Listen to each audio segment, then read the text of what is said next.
welcome back to another episode of Snipe Hunting, where the snipe is the forgotten creature and all the other legendary creatures are still alive and well in everybody's mind.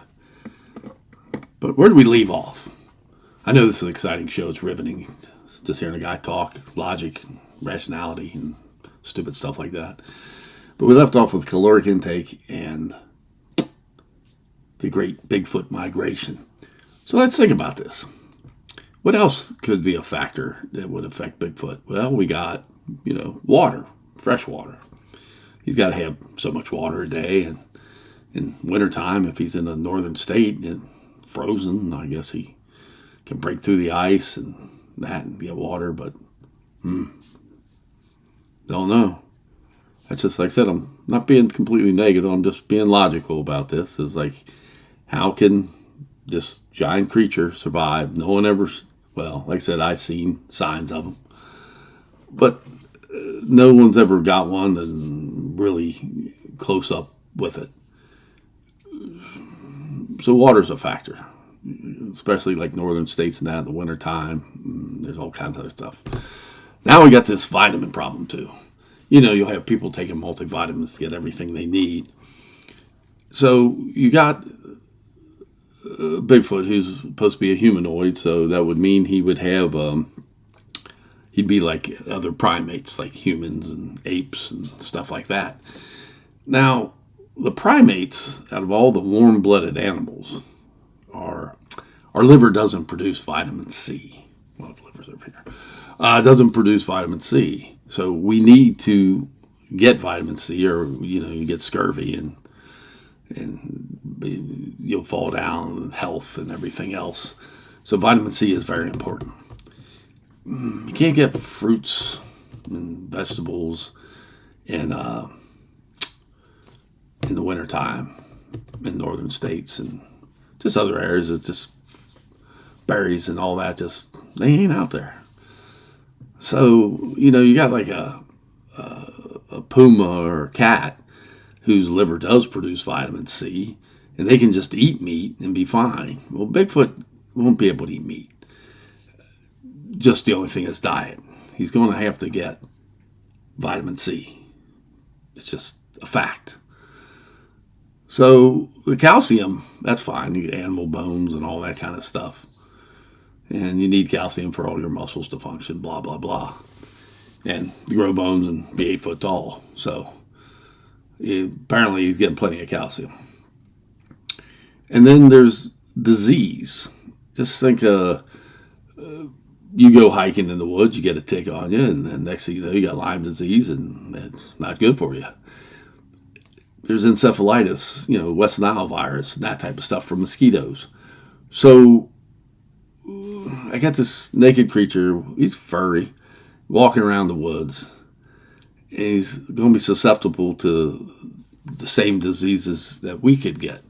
Now, here's a big one I could imagine. A Bigfoot gets bit by a rabid raccoon.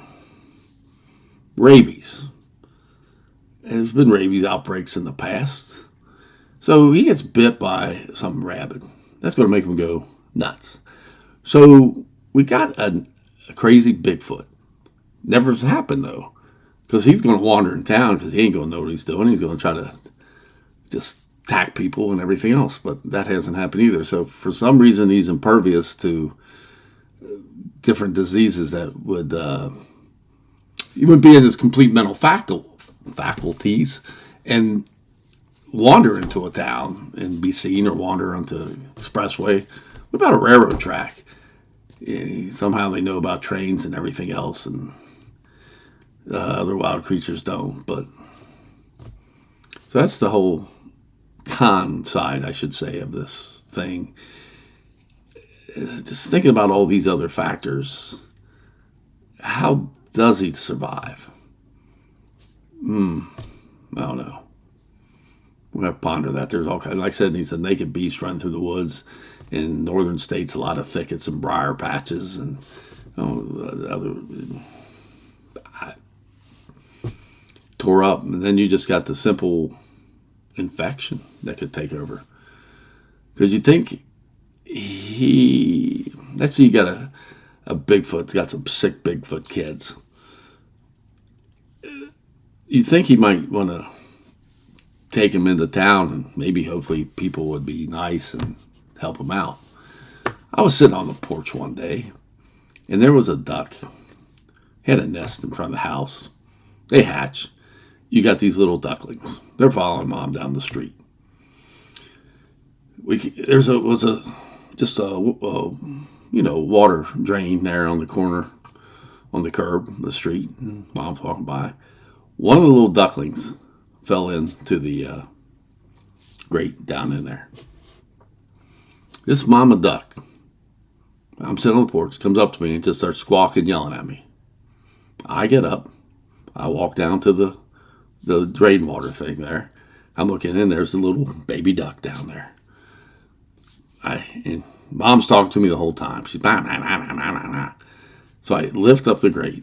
I get the little baby duck out, put him up there. She scoots him along, and they all go start single file following mom again.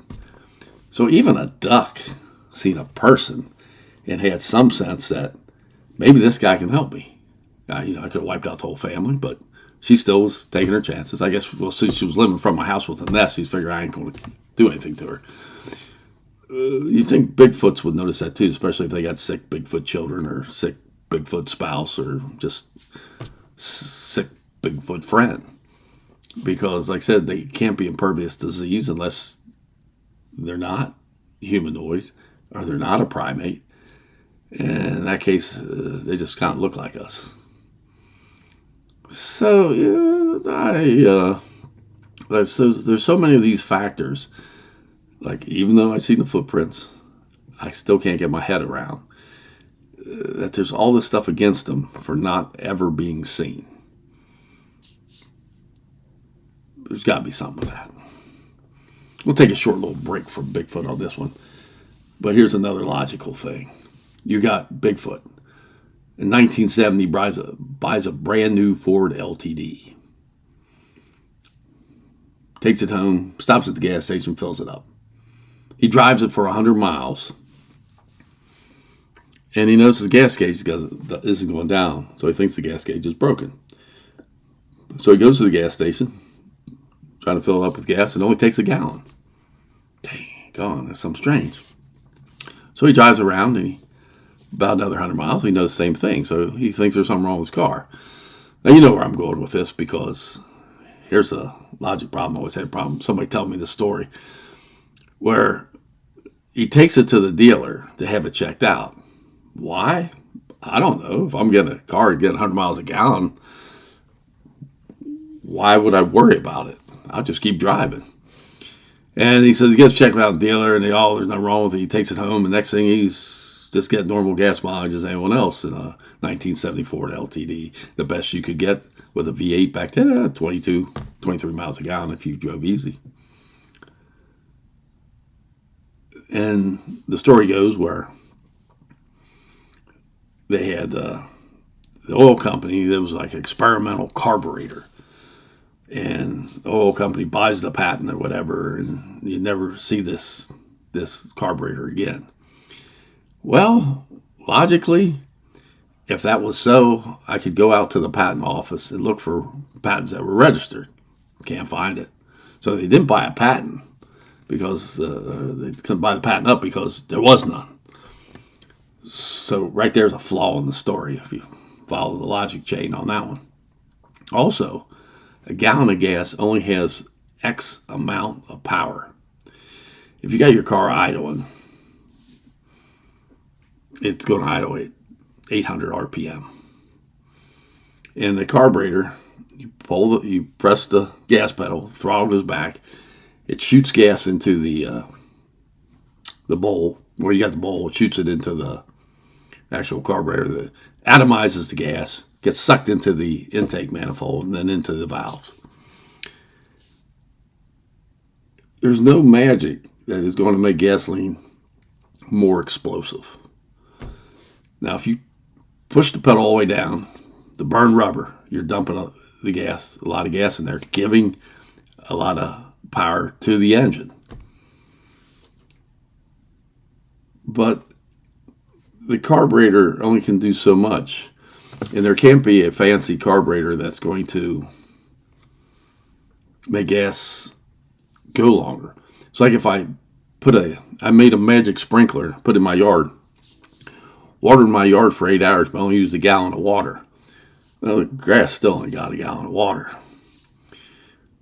And a gallon of gas is not going to get a 4,000 pound 1970 Ford LTD anywhere. It's impossible. It's like one of these myths or stories that people think there's a conspiracy that the oil company's against them and everyone else is against them. We'll go through in psychology, they say 50% of the people in the world are internal, 50% of the people in the world are external. Meaning that an external person, there's always someone else's fault, not your own. If you ran a red light and got hit by someone else, it was their fault. They should have just let you run through the red light. If I'm external and I go to a job interview and don't get the job, it was them. They didn't like me. Now, an internal person would know if I run through this red light and get hit, it's my fault because I knew what I was doing. If I don't get the job, I might have some shortfalls that I need to better myself for.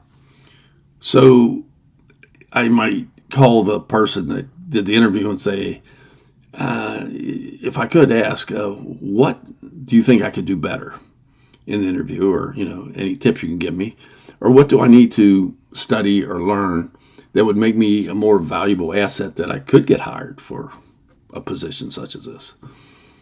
So an external person is more likely to believe that Bigfoot bought a 1970 LTD and it got 100 miles a gallon and had a magic carburetor that the oil company bought and it no longer on the market, and a patent that never existed they bought up.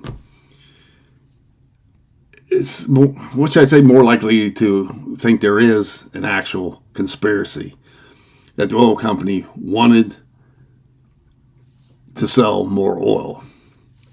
But if you think about this, these stories always take back. They're different. The 60s, 70s. And this is usually right when we had like the gas shortages in the early 1970s and that. We had gas lines and everything else. And at that time in history, petroleum was finite. There was only X amount on the ground they knew of. And then come the late 80s and 90s, all the new exploration, they find out there's oil reserves, places they never thought there was oil reserves. And it just doesn't seem like it's dwindling. But let's go back to when it was dwindling. Gas prices are going to go up if oil runs out anyway. So I don't need to buy the magic carburetor up because it didn't exist.